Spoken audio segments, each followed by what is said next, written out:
청취자님, 종교와 국가 권력이 완벽하게 한 몸이 되면 과연 어떤 일들이 벌어질까요?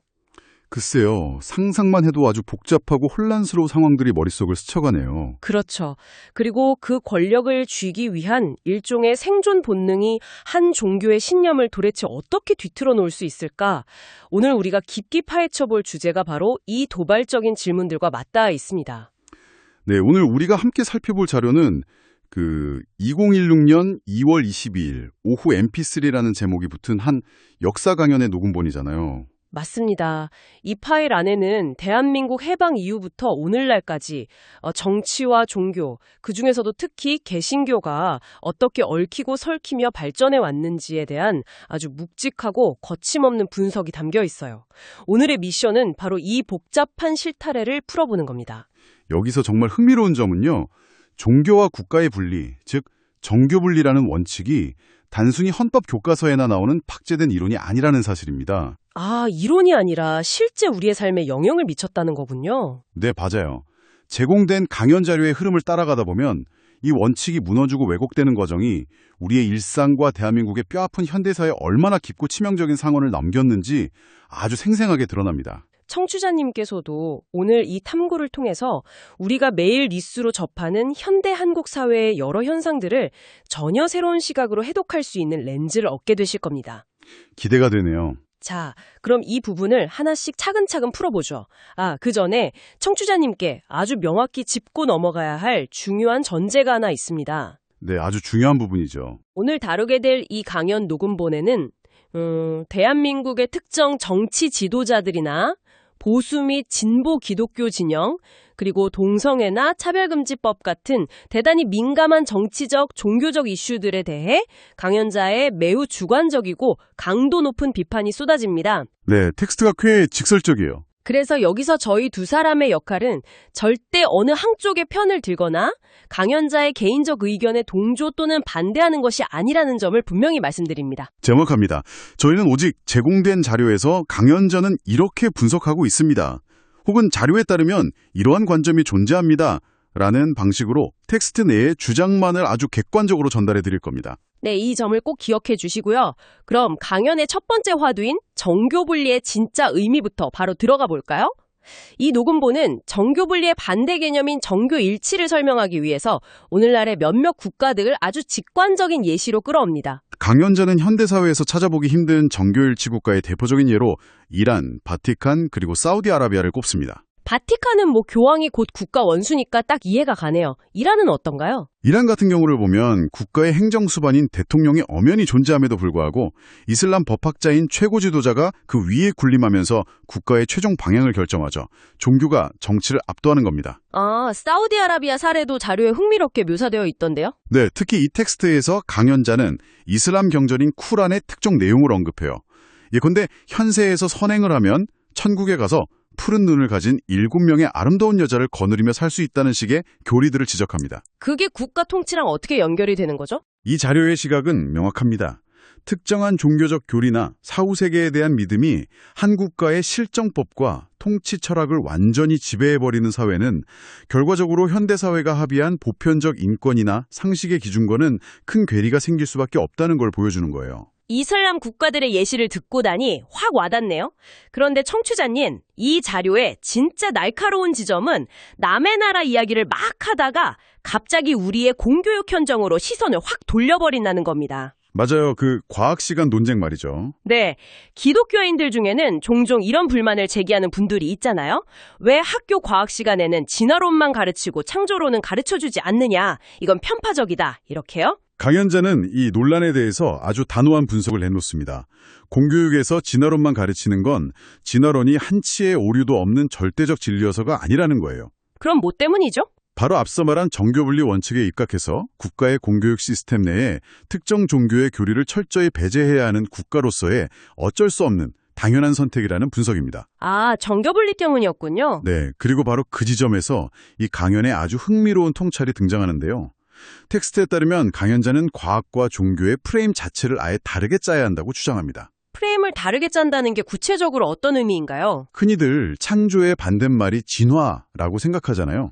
그런데 강연자는 창조의 진짜 반대말은 진화가 아니라 우연이라고 못 박습니다. 잠깐만요. 그러니까 진화의 반대말이 창조가 아니라 우연이라는 거군요. 와, 이거 신선한 접근이네요. 그렇죠. 진화론은 기원 그 자체를 완벽히 설명하는 개념이 아니라는 게 이 자료의 요지입니다. 이 자료의 시각대로라면 기독교인들이 애초에 과학과 철학의 카테고리 자체를 잘못 나누고 싸우고 있었다는 뜻이 되네요. 진화론은 그냥 우주와 생명이 어떻게 변해왔는지를 관찰하는 생물학적인 접근일 뿐이니까요. 정확하게 짚으셨습니다. 따라서 우주와 인류가 누군가의 의도된 창조물인가 아니면 맹목적인 우연의 산물인가 하는 질문은 애초에 실험실에서 검증해야 하는 과학의 영역이 아니라는 거죠. 그럼 어디서 다뤄야 하는 문제인가요? 이건 철학과 신학의 영역에서 치열하게 논쟁해야 할 문제인데 이것을 억지로 과학 시간에 끌고 들어오려다 보니까 무리가 생긴다는 강연자의 주장입니다. 그러면서 강연자는 이 대목에서 일부 현대 기독교인들을 향해 아주 뼈아픈 비유를 하나 던집니다. 네, 그 아미시 공동체 비유가 나오죠. 맞습니다. 청취자님도 미국의 아미시 공동체에 대해 들어보셨을 텐데요.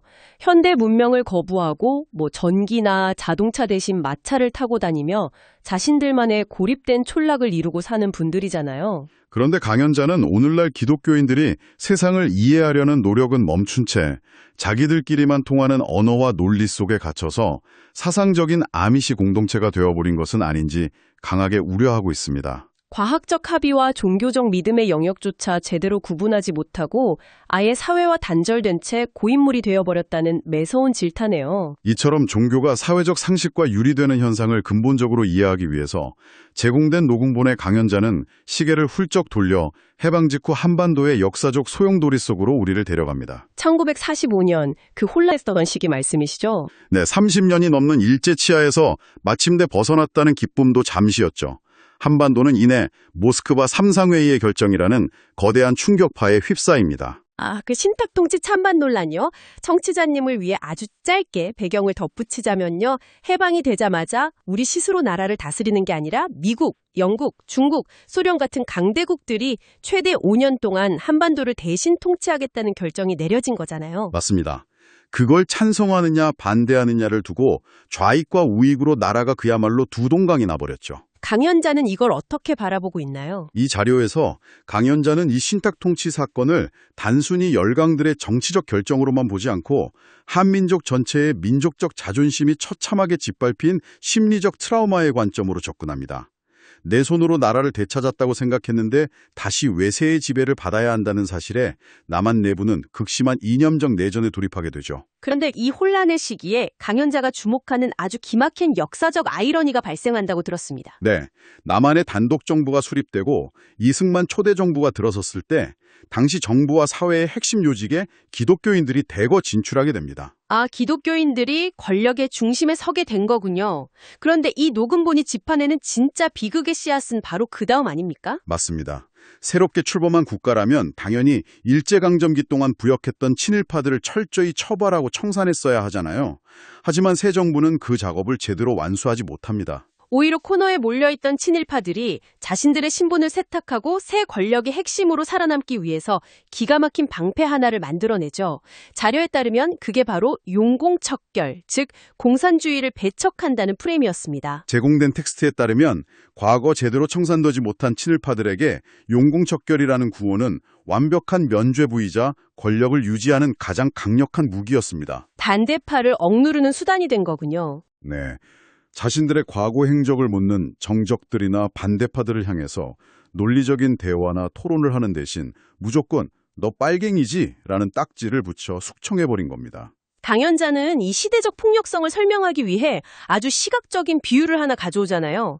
넷플릭스 드라마에 자주 등장하는 고문 장면이요. 네, 어두운 지하실에서 이루어지는 끔찍한 고문 묘사였죠. 맞아요. 의자에 사람을 묶어놓고 피투성이가 되도록 때리면서 너 빨갱이라고 자백해! 라고 소리치는 장면이요.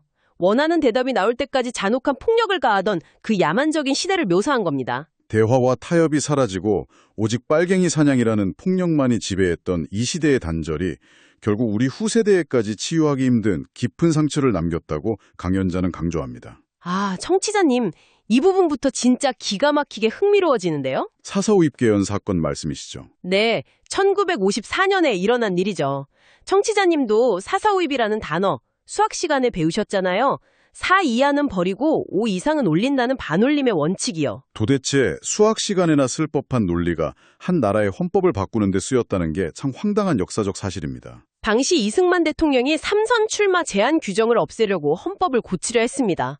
통과되려면 국회 재적의원 203명 중 3분의 2 이상이 찬성해야 했는데 계산해보면 135.333명이 나오거든요. 사람이 0.33명일 수는 없으니까 상식적으로 136명이 찬성해야 통과되는 거죠. 그런데 찬성표가 135표가 나온 겁니다.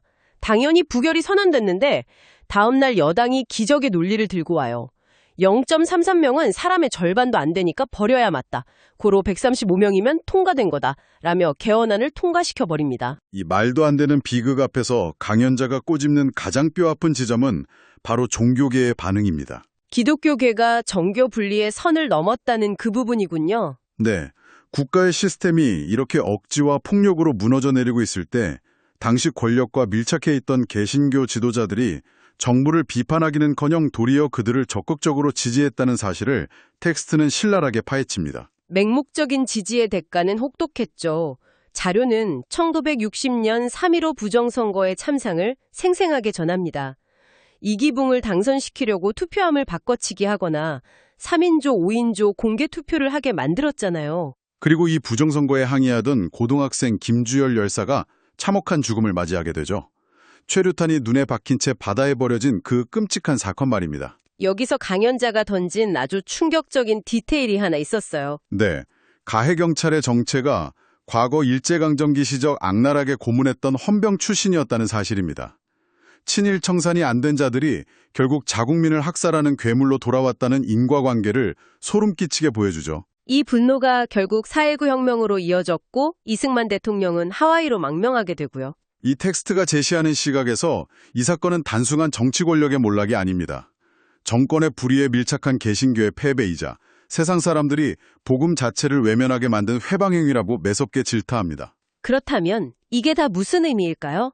강연 자료는 60년대와 70년대를 거치며 한국 기독교가 보수와 진보로 완전히 쪼개지게 된 배경을 설명합니다. 보수 기독교 진영은 사회적 불의에는 철저히 눈을 감고 오직 개인의 구원과 교회의 성장에만 집중하기 시작하죠. 그 방향성이 박정희 정부의 경제 성장 목표와 톱니바퀴처럼 완벽히 맞물려 돌아갔다는 분석이네요.